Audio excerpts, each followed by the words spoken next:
General de Transparencia. Iván, buenas noches ante todo.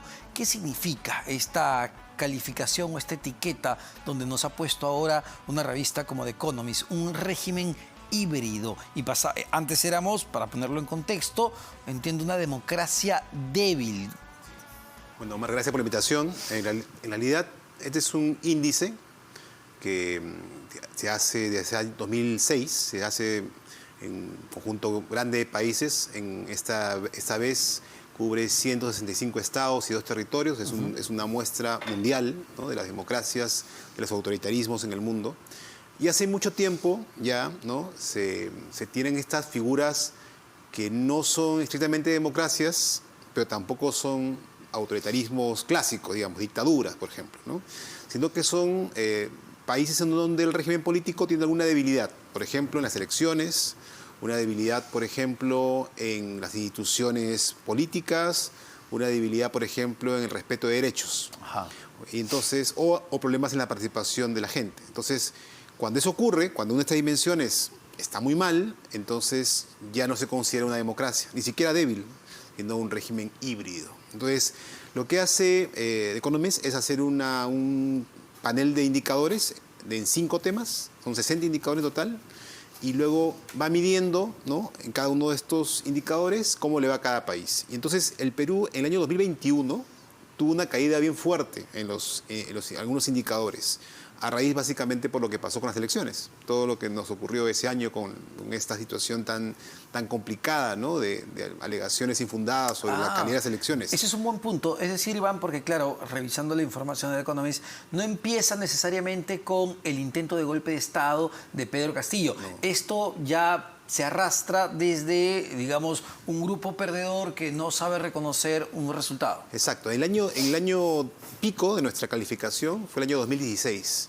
Y de ahí tuvimos una caída en el 2017, una pequeña recuperación 18-19, y luego caída en el 2020 y una caída muy fuerte en el 2021, y ahora una pequeña caída adicional que ya nos ha pasado, digamos, a la calificación, ¿no?, de democracia débil a régimen híbrido. Es decir, y me pongo a pensar en los hitos que han marcado recientemente la historia para llegar a ese punto según esta clasificación. Está, claro, el no reconocimiento por parte de la oposición, incluso a tocarle la puerta a la OEA. Intento de golpe de Pedro Castillo es algo que de todas maneras marca una situación de este tipo. El año pasado ese es un hito que de hecho marca el análisis que han hecho. Y la actual actitud del gobierno de Dina Boluarte hacia las manifestaciones también ha marcado esto. No, todavía no, porque eso va creo, a medirse más este año. Pero si ya los otros elementos son débiles y ahora agregamos problemas serios con las libertades y derechos, la situación se va a volver aún más difícil.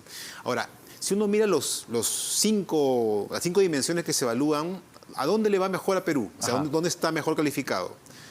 En la calidad de sus elecciones y que tiene todavía pluralismo político, es decir, muchos partidos que compiten.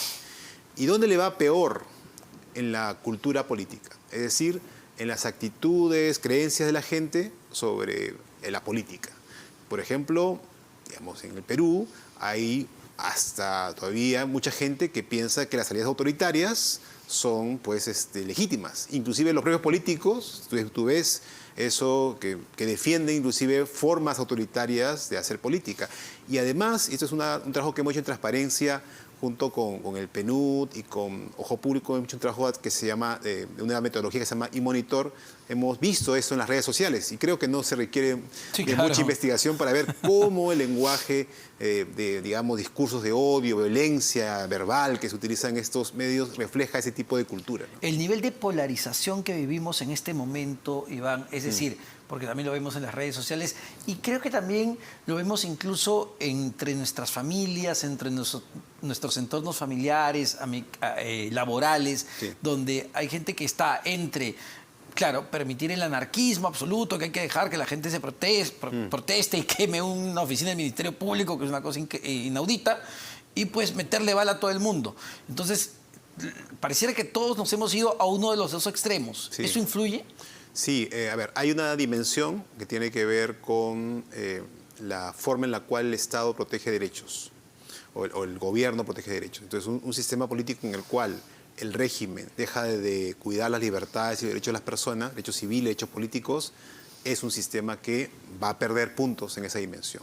En la medición del año 2022, que estamos ahora comentando, en libertades civiles y políticas, el índice está un poco por encima del mínimo para ser considerado mínimamente satisfactorio, ¿no? para un país.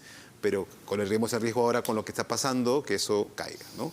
Y la otra cuestión tiene que ver con la inestabilidad política, que es la otra dimensión que la polarización genera, ¿no? Eso sí se mide mucho con la manera en la cual hay una enorme, digamos, inestabilidad, pero también incertidumbre sobre qué va a pasar hacia adelante. O sea, que los actores políticos no tienen claro qué es lo que va a ocurrir de aquí en adelante.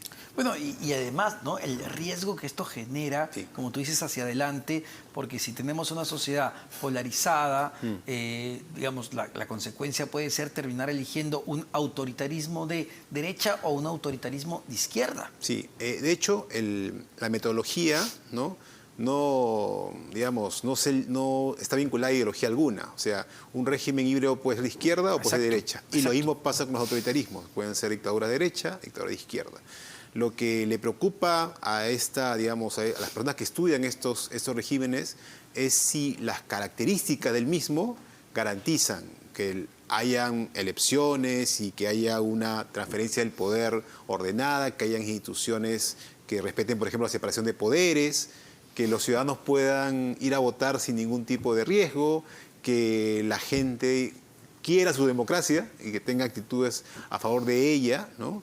Y que los derechos básicos estén debidamente cuidados. Digamos, cuando eso pasa, se entiende que es un régimen que está bien y a eso se le llama democracia. Cuando empezamos a tener problemas en esto, empezamos a caer y lo peor es cuando ya todas estas dimensiones están muy deterioradas. En ese caso ya nos hemos deslizado hacia un régimen autoritario. ¿Y cuál es el impacto? Porque claro, que lo realice la unidad de inteligencia de The Economist, y que es una revista que se lee a nivel mundial, lo leen líderes globales, empresarios. Sí. ¿Tiene algún tipo de repercusión de cómo nos miran desde fuera? Porque no solo The Economist, The New York Times, muchos medios extranjeros no están viendo al Perú como un buen país en este momento. A ver, hay que tener también cuidado, ¿no? Porque son índices que no, pues, pueden leerse de una manera como matemática, es decir, que ya hago un punto más, un punto menos y cambia completamente la situación. Más bien lo que te marca son tendencias, ¿no? Segundo, que es una herramienta útil porque a un país difícilmente se autocalifica, por ejemplo, como autoritarismo. Si uno mira, ¿no? En la historia, los países inclusive que eran regímenes autoritarios, dictaduras, decían, no, somos democracias, ¿no? Inclusive en su nombre ponen democracia. Entonces, para tener una forma objetiva, ¿no? de que eso no rompa con la realidad, se crean este tipo de índices. Entonces, el índice sí es útil, porque por ejemplo, en la cooperación internacional, por ejemplo, en el espacio internacional de actores, toman en cuenta estos elementos para decir qué cosa está pasando en Perú. Entonces sí es un elemento que se toma en cuenta.